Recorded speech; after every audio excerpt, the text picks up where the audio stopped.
debate that one of the most fascinating parts of Formula One is car development. Looking into the past, the evolution of the vehicle many times overshadowed the racing itself. One of the most interesting periods was the late 1960s. It was 1966 when Formula One once again allowed the, quote, big engines, doubling the capacity from a paltry 1.5 to a full 3-liter, increasing speed but also increasing engine weight and ultimately chassis size to compensate. What occurred in those short years to follow was a mad dash to best utilize this newfound power. V6s became V8s, V10s, and glorious V12s. It was a race to top power, but just as it was starting to stagnate in 1968, Lotus went ahead and changed the whole game by pioneering, at least in F1, the use of aerofoils, or what we call these days wings, to dramatically increase cornering speeds and grip. These two radical changes to the car, the increased power and the introduction of downforce, set off the proverbial bomb in development for this short time span, and make the years 66 to 1970 or so some of the most interesting of them all.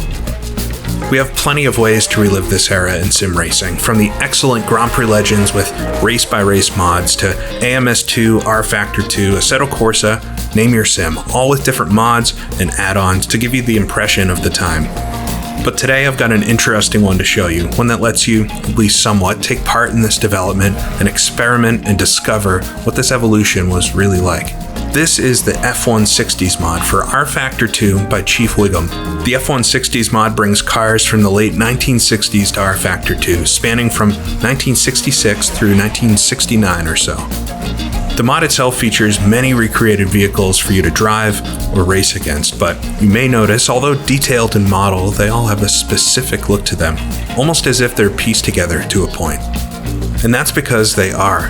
In addition to the pre-built vehicles meant to simulate real cars from the time period, the mod also includes a create your own car, utilizing the upgrade system in rFactor 2 to let you construct and test your own 1960s F1 creation. The cars themselves are broken into many different parts: wings, bodies, engines, tires, you name it. You can mix and match and build your own. Now, a while back I took a look at the F170s mod for rFactor 2 by ChiefWiggum, and the 60s mod is a continuation and refinement of his idea there. With many more parts to play with and each featuring their own physics, there's certainly enough F160s to keep you busy for at least a few evenings. So like I did with ChiefWiggum's 1970s mod, I thought it'd be fun to jump in and see what I can build here for a 1960s F1 car, see how fast we can go around a track and what the different upgrades actually make as a difference. And here we have our 1960s Formula One car. Starts off very much like you would see a car maybe from the mid to late 60s. Definitely the higher powered car, you can tell there with the huge Cosworth V8 off the back end, but no aero or anything, so definitely mid 60s type spec. And you can see up at the top here, this is just within the customization options in rFactor 2, which is really cool. It's all built in. You don't have to fuss with files outside the sim. We have a bunch of different options though that we can go through. We've got car body configurations. I think this is to change the actual chassis of the car. It looks like the first one's the standard car body, but we can jump through the car body BRM, car body Eagle. And it looks like that's changing a lot around the cowling of the car actually. So we've got, full glass with the BRM, whereas the Eagle's got a little more of a lip there, maybe a bit more aerodynamic, possibly safer. I'm not really sure. I guess less glass for a stone to break or something. But a bunch of different car body options. We'll start off with the standard one pretty much. We got some engine types. We got the V8 Cosworth. We've got a Cosworth with a cover. I'd wonder if that makes it more aerodynamic. The Honda V12. This is a great, I love the exhaust pipes on 1960s F1 cars. It's like beautiful spaghetti. Click through, we also got the Maserati V12. So this would have been in the Cooper within 1966-67, one of the first 3-liter engines to come about. Also with a covered version. Ferrari V12, one of the most beautiful engines, again with that crazy exhaust off the end. We've got a Westlake V12. This is the engine I'm waiting for in my Richie Axelson Grand Prix Legends series, but the nice Westlake V12 Dan Gurney won with at 1967 at Spa. Wow, and we also have the H16 engine from BRM, so it's basically two V8 engines they couple together not very reliable, extremely heavy. I can't wait to try that one out. It's going to be interesting. But a Repco 2.7 V8, so this is much like earlier, basically 1966. No teams had engines that were quite big enough yet, so a lot of them are using bored out engines that they used in sports cars or even in the Tasman series for some of them. A Matra V12 Matra came in right around 1968 to Formula One. A lot of cool wiring and stuff on that one, which is nice. A BRM V12. So you can see there's so many different engines and parts. Speed through some of the last ones. We got an F2 engine, and that looks like the end of it, but at least 18 different engines to pick from, which is super, super cool. And then we, of course, have all the different wing options. That became such an instrumental part of Formula One. So we've got everything for the front end of the car, starting with no front wing, but then also some different actual body shape options as they got more aerodynamic and lower to the ground.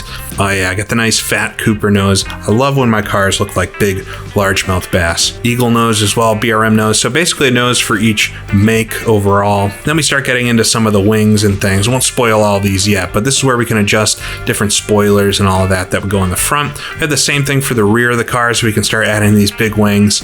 Really interested to see how much of a dramatic difference that makes. We have side pod options where we can start adding some side pods to the car, which really didn't happen until the very late 60s, 69 I think, with BRM were some of the first teams to add them, and it wasn't until 1970 that Lotus actually added side pods that had cooling in them instead of the front of the car with the Lotus 72.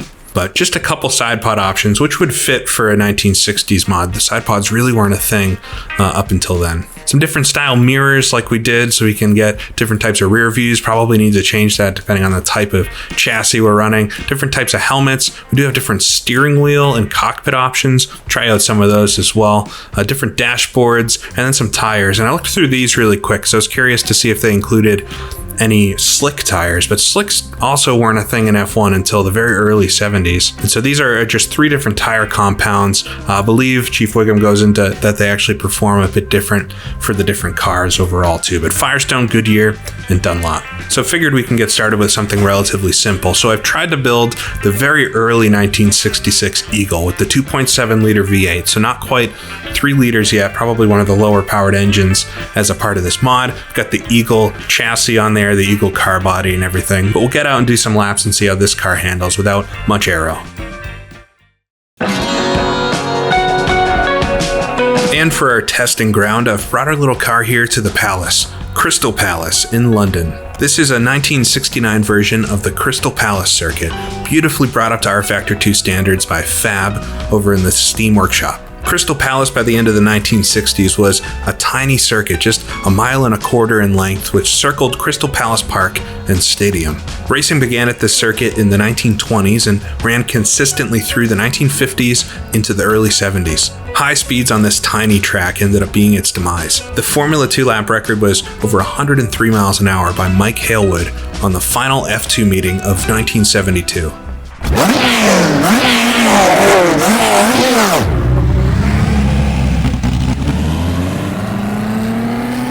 Alright, so we'll roll out of the pits here at the Palace, Crystal Palace. This is a really fun little track. It's basically short track racing for Formula cars, and Formula One never would have raced at this track, but I could imagine maybe they tested some cars here back when testing wasn't so restricted.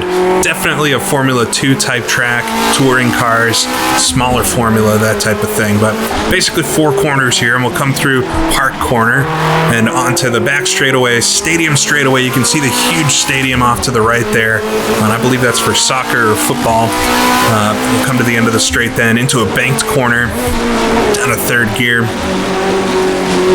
Go for a nice late apex there, and then up over a little rise, but essentially 4 corners around this track, like I said, and just a few squiggly bits in between to keep you entertained, and already through the final corner, South Tower, and come across the line.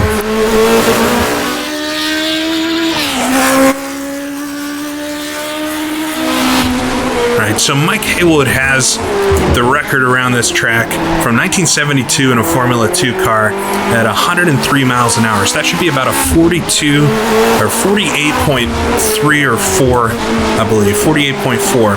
Let's see if we can beat that with this car. This car should be very similar to the 1966 Eagle I'm driving in Grand Prix Legends. 2.7 liter, so not the full engine capacity, and obviously no wings or anything like that.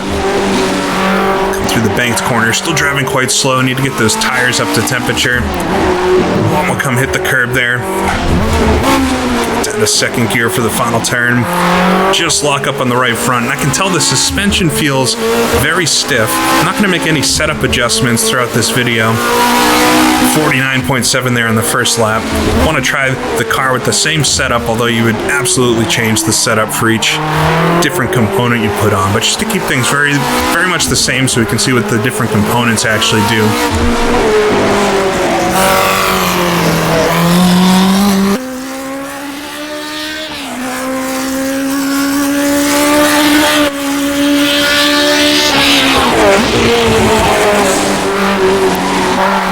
Probably brake a bit later to get the car turned in for the fast sweeper there on the end of the back straightaway. Through the S's though, a lot of close walls and things. And the car's exploded.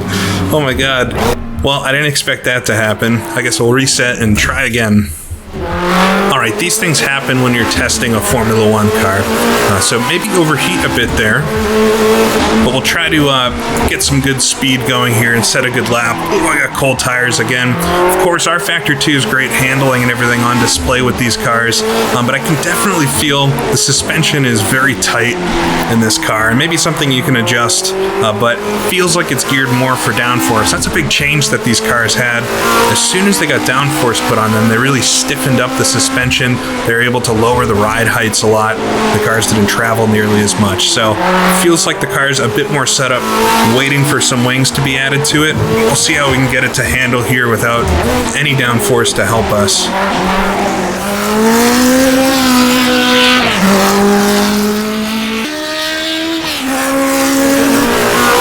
Across the line here. It'd be great to get into the low 49s. I think this car could go quite quick. Probably not too far off what an early 70s F2 car could do. Oh my god, I blew the car's engine again. What? Alright, my driving maybe needs to be improved. We'll try another lap. I think I'm probably just over-revving the car. I can see I went up to 9,800 or so maybe need to shift before then.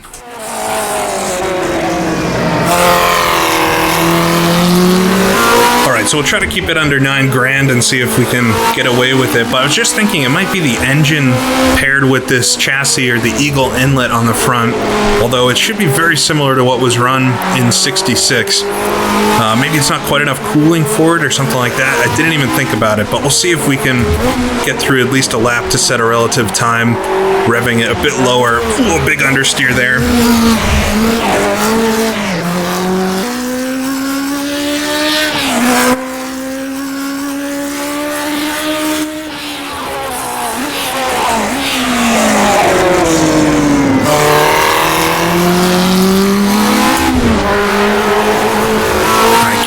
And close to the curbs. It is pretty fun to drive, although understeery for sure. The car does what it wants. I always have a really good time driving in rFactor 2.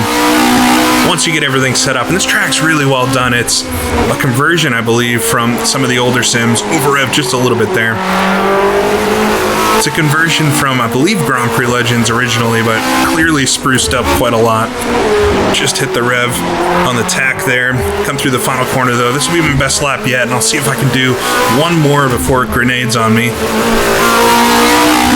I felt a little weak over the line, but a 48.8, so I'm actually only 0.4 off the lap record around here. Just get it all over the curbing.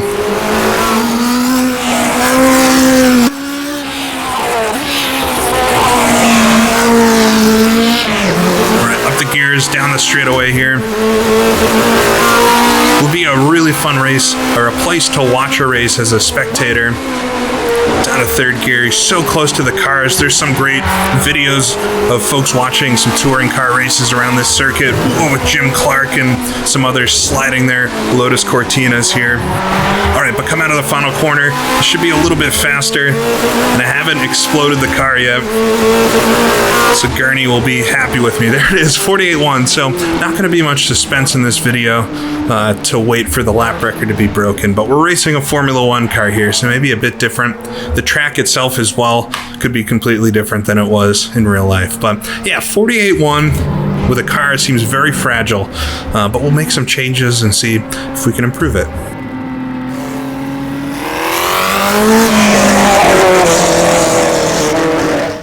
So not such a success with the little Eagle. Likes to overheat, so I figure we'll pop on a much bigger nose on the front. The Cooper has to have one of the largest inlets from the early 60s. Always like the look of the big Cooper. It looks quite a lot different here, almost kind of a shovel scenario. But should provide a lot more cooling, hopefully, and we're gonna need it, because I feel like what I wanna try to emulate now is before downforce happened, try not to get the wings on here too quick, but some big engine, noisy Formula One car, and see how much just changing the engine and maybe the cooling will impact us here. So we'll go with something probably a bit big and maybe go full Cooper to an extent. So we'll throw the Maserati V12 on there, and this should be very similar to the Cooper was in 66 or 67, probably a whole lot faster, and hopefully can rev it out a little bit more before it blows.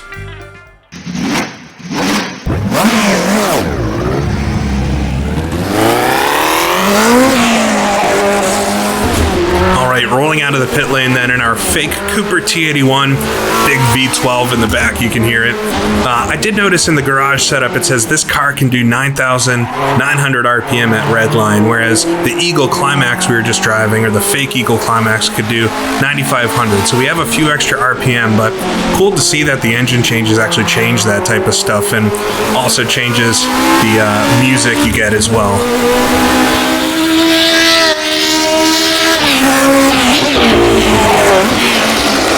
Alright, break it down. The car feels a little more planted than the last one did, at least at first here. Might be a bit heavier overall, which would make a lot of sense. The engine is so much bigger in this car. All 12 cylinders behind me.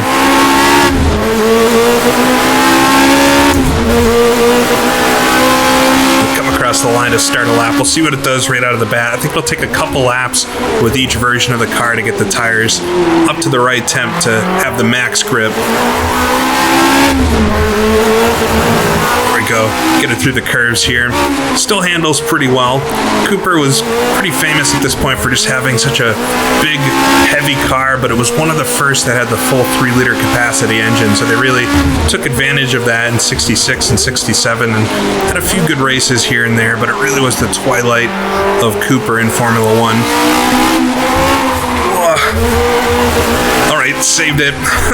Got the car so sideways there, coming to the final corner. Feels like this is going to be a lot faster lap, even with that little mistake. We'll come across the line, though. Oh no, much slower, actually. So 4/10 off my best lap so far. We'll see if we can improve it without over-revving too much.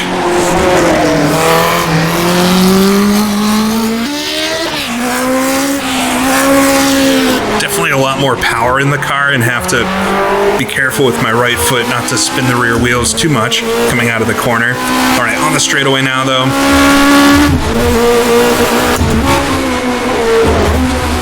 Get it down to third gear here. Love that Banks corner on this track. This track has such a nice flow to it. It's going to run a bit wide there onto the curbs, stare at that wall, which juts out. You could have some huge crashes here if you weren't too careful. We'll come to the line now. There it is, 47.7. Do one more lap here in the Cooper.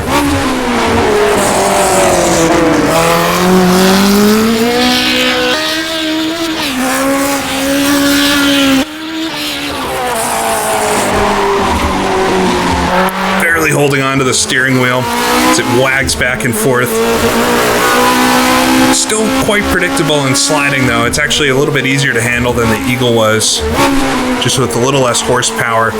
It's tougher to get out of bad situations. When you have a bit more engine behind you, you can sometimes balance the cars, really rock that curb there to the right. Not driving 100% the best as we get on the grass. Oh, I'd hit the wall. All right, so could do way more laps in this car and probably improve quite a lot, but clearly it's a lot faster just right out of the gate with extra horsepower, and excited to start making some tweaks to the chassis as well. All right, before we go too crazy with the downforce, I want to try one more non-downforce car, and I want to keep pretty much everything the same. It seems like the Cooper nose did help with that cooling, but I want to try out the H16 engine, this beast of an engine. 2 V8s bolted together, was very unsuccessful in racing. Although it puts out more power than the Cooper we were just using by nearly 50 horsepower, it weighs basically 2 engines worth, and so it wasn't successful there. But I imagine this will actually be quite a bit slower than the car was with the V12, or maybe even the Climax, but we'll have to see.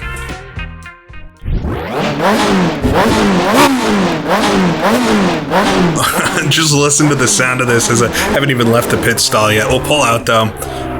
Yeah, I don't know how this is going to feel driving this car. I imagine it should be slower, unless I was driving really, really bad for the first 2 cars. But it should be a fun thing to listen to.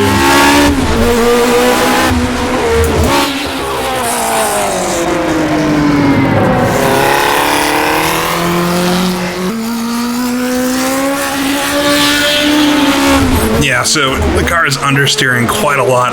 There is a lot more weight on the rear of the car. I can tell just in the first couple of corners. We'll get it up to speed though here down the stadium straight. Let's see if I can spot my braking zone down to 3rd gear, right out to the edge of the track, and then curve it in. Yeah, it doesn't have much of a punch to it. Even at low RPM, it doesn't want to accelerate very much.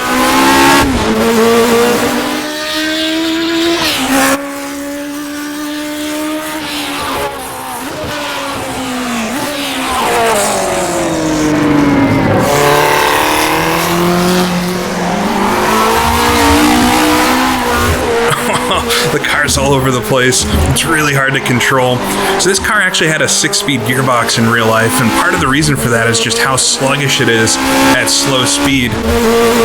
Jackie Stewart was over there hammering through 6 gears, but they had to because it's such a narrow power band for an engine like this, and one of the many reasons why it wasn't a successful engine. Something really was a big detriment was I almost jumped the curbing there. You can launch yourself into the air. But a huge detriment when you had to use heel and toe and clutch and all of that to get the car to shift. An extra gear, extra shifts for every lap just really added up over the length of a race. If not for speed, for just concentration and being able to handle a full distance race.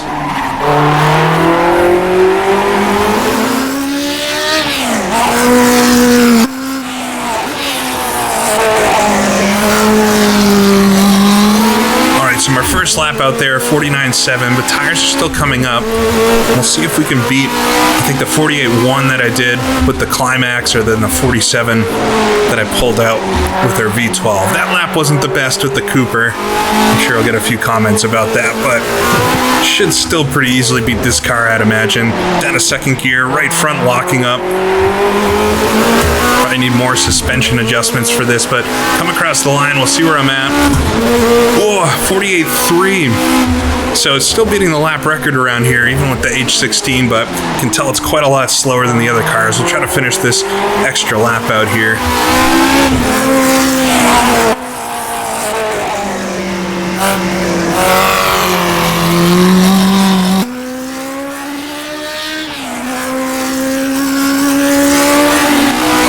Accelerate, it just kind of bogs down around 7,000 RPM. You really have to rev it out.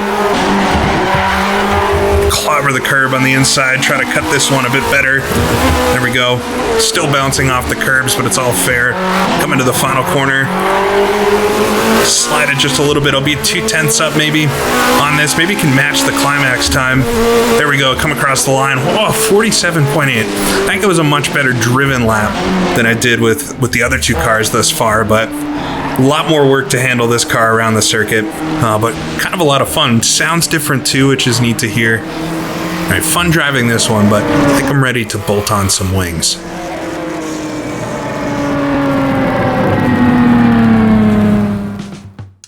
So if you wanted to really test this stuff and figure out what each little thing does, you'd want to keep the car the same and then change out one part, but just kind of having fun with it.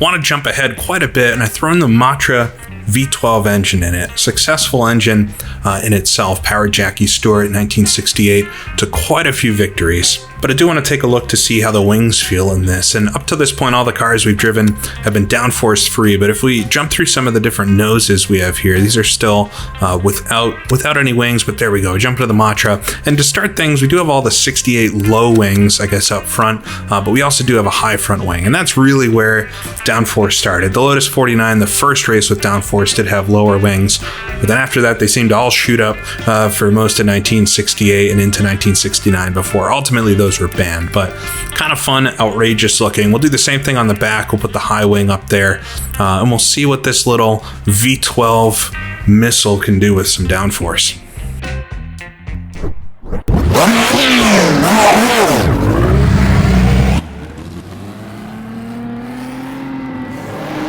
All right, it's unmistakably the 1960s, the late 1960s, and downforce is being applied to the Formula One car, you could say. High front wing in front. I would imagine this car is going to drive completely different, and that's something that really caught out a lot of drivers at a few different times in Formula One's history, but definitely in this period, you'll see a lot of drivers start to fade as downforce really becomes something in Grand Prix racing. It just requires a very different driving style than they would have been used to for almost the entire history of motorsports up to that point, which is wild to think. We got the V12 singing behind me now, but I'd imagine our cornering speed is just going to be so much greater. I left the wings on their default settings, so I think it's 2, whatever that means for wings, but you can adjust the wing settings once you add wings to the car, which is neat to see. Those options become available. All right, we'll come out of the final corner, and just like the other cars, I'm expecting it to take a couple laps before we'll be really fast.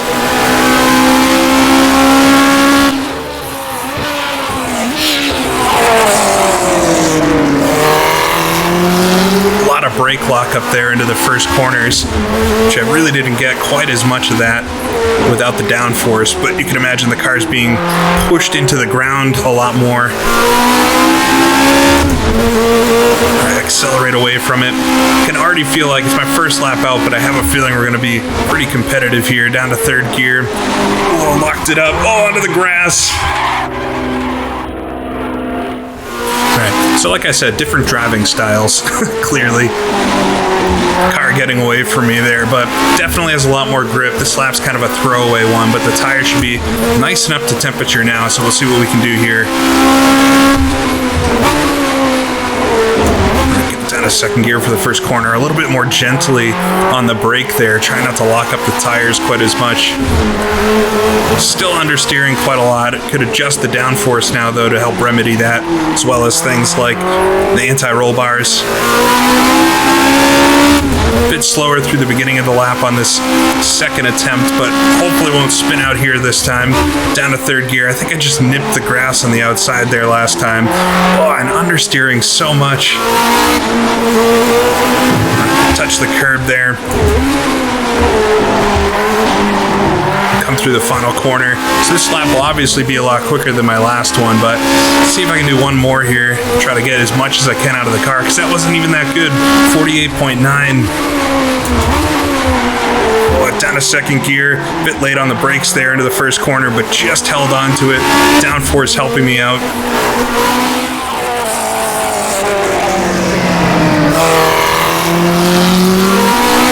Onto the straightaway. Of course, in straightaways, wings really don't help you. They slow you down quite a lot, but this track has such short straights, we should really be benefiting from the downforce the entire time. A little bit shallower of an entrance there, but got the apex well. Gonna run all over the grass on the exit. Down to second gear, coming to the final corner. Come come across the line. 47.8, still a tenth off. We'll try one more because it was wide in a few corners. But it's not way faster than the car was before with the Cooper engine. Maybe it's the engine. The Matra here, maybe not providing the power I need. Oh, it's down understeering so horrifically. There we go.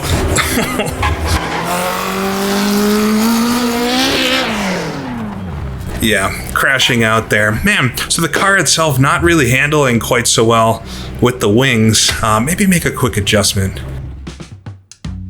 You know what they say, if you're not learning, what's the point? Or something like that. But I got something very wrong there, and I know I've got a bunch of folks telling me already about it. But the Matra V12 that I was just driving is not the engine that Jackie Stewart went to win a few races in 68 and the championship in 69. Although he drove in a Matra, they actually had a Ford Cosworth in there, which I don't think I knew that. So that's really interesting to learn. Also explains why I was so much slower, even though we added some downforce to it. So something fun about this type of stuff. You get to learn a lot of things. So I thought just to see what the actual difference is, we'll keep the wings and chassis and everything all the same, and I'll back up here and use the Cosworth V8. I was kind of saving this one for last anyway, because I knew it was going to be the fastest. The DFV, the engine that debuted with the Lotus 49, and so much success throughout the 60s into the 70s and beyond. So we'll try the same exact car, same wings, but with this V8 engine and see what happens.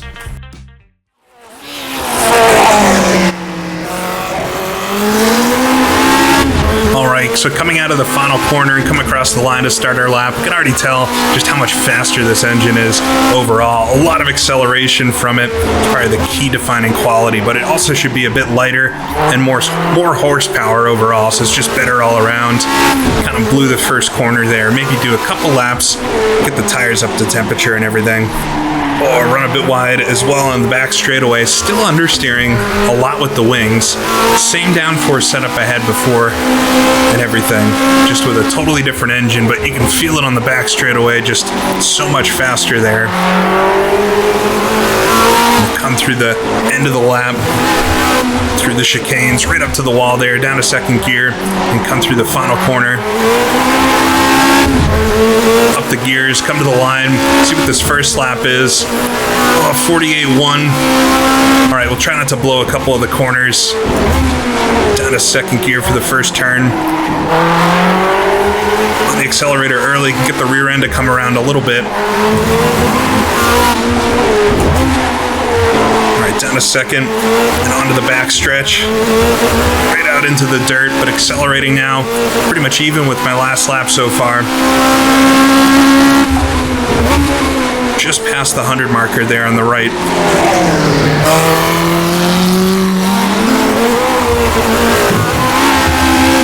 All right, swing it through into the final turn. Almost running wide.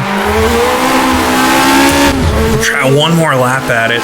It's not a ton faster, so it's quite interesting, but there it is, 47.6, so it is my fastest lap so far. But it's not a second quicker or something like that, so still need to drive the car quite well, which I may or may not be doing there as I get on the dirt just a little bit.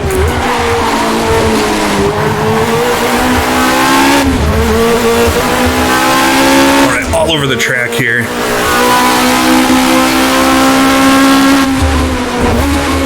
But really want to see if this combination could be quicker, because it should be a fairly competitive one.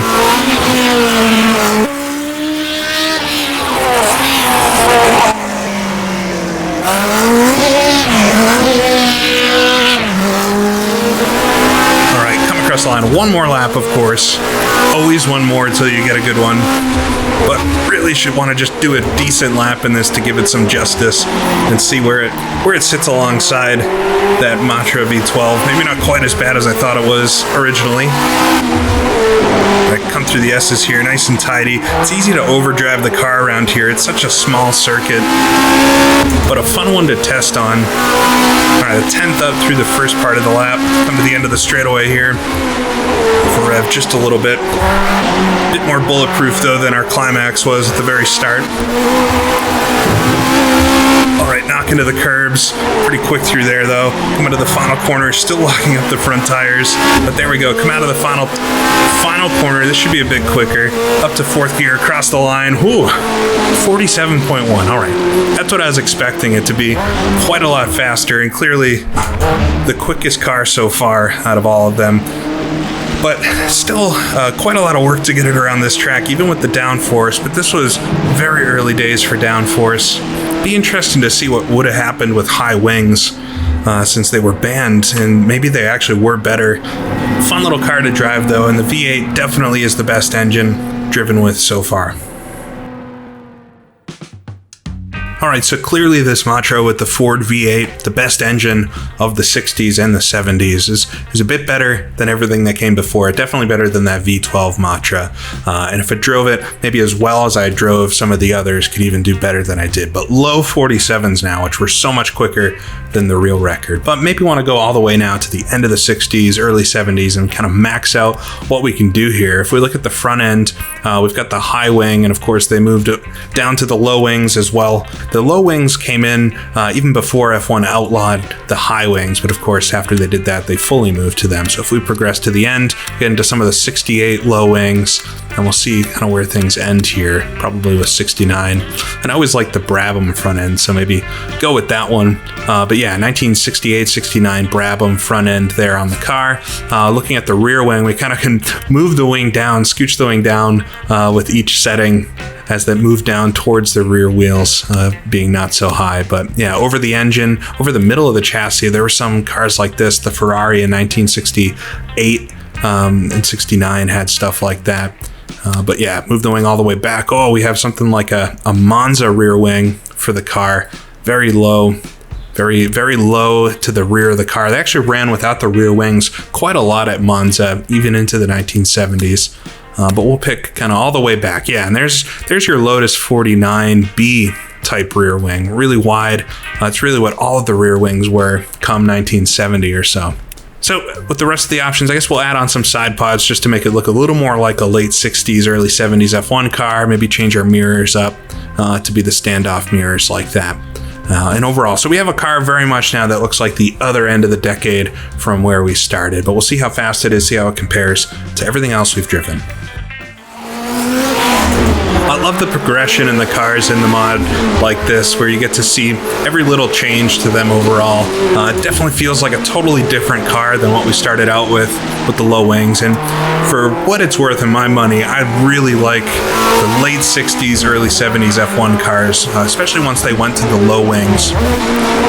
Just looks like a really nice era before they got rid of the front inlet, the front radiators, and moved purely to the side ones. A really cool couple of years there. All right, we'll get the tires up to temperature and see how this thing handles overall, if it handles as good as it looks.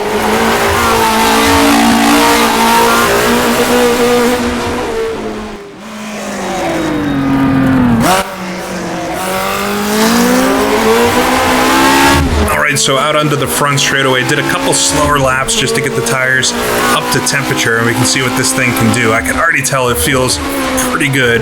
Down to second gear for turn one, still locking up the right front. It's definitely something in the suspension that I have to work out. Get on the power here through some of the turns and try to get a nice run onto the back straightaway here.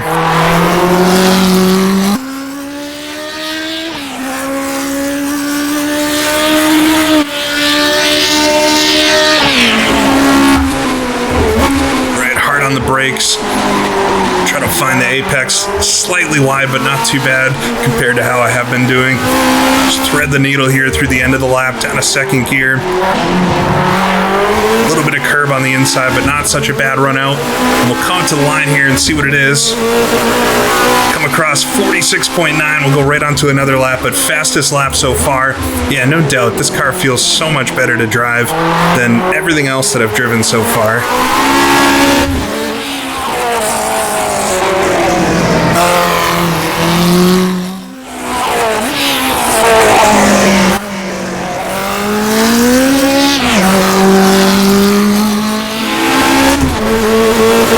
Started another lap here. It's so easy to push the car a little bit too much. Just try to drive conservatively. It's a really tight track, so maybe being a bit more precise rather than sliding the car everywhere would be better. The second gear here for the top of the hill on the accelerator nice and early. Really crossed up there, just a little bit up on my best time so far. I think I carried some good speed onto the backstretch. Brake as late as you can for the banked corner here, but don't run wide. That was all right that time. There, breath of the throttle at the top of the hill so we don't get too sideways. Coming to the final corner, right on our time. A lot of wheel spin, but come to the line. Oh, I hit the rev limiter just a little bit. But got it. 46.782. We've improved quite a lot. Seconds, multiple seconds. If I look, our first lap with the climax as I drive off the track, it was a 48.1. So we've improved from a 48.143 to a 46.782, which over a tiny lap like this is a lot of speed. You know, with the wings and the different engines and things, the car overall is just so much different to drive, but a lot of fun. This one might be my favorite incarnation of the car we've built today, but have to go try out some more.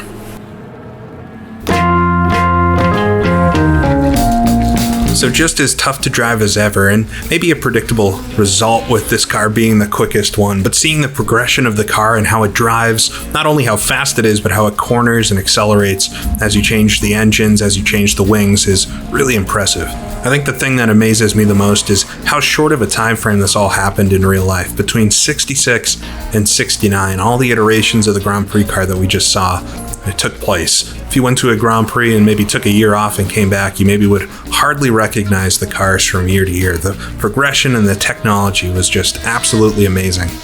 This mod is a ton of fun. It's obviously great to go and mix and match parts like we did here, but even the default cars, or the pre-built cars as you'd call them, that are emulating some of those real-life cars are a lot of fun to drive as well, and good to race against the AI around a lot of these vintage tracks that rFactor 2 has.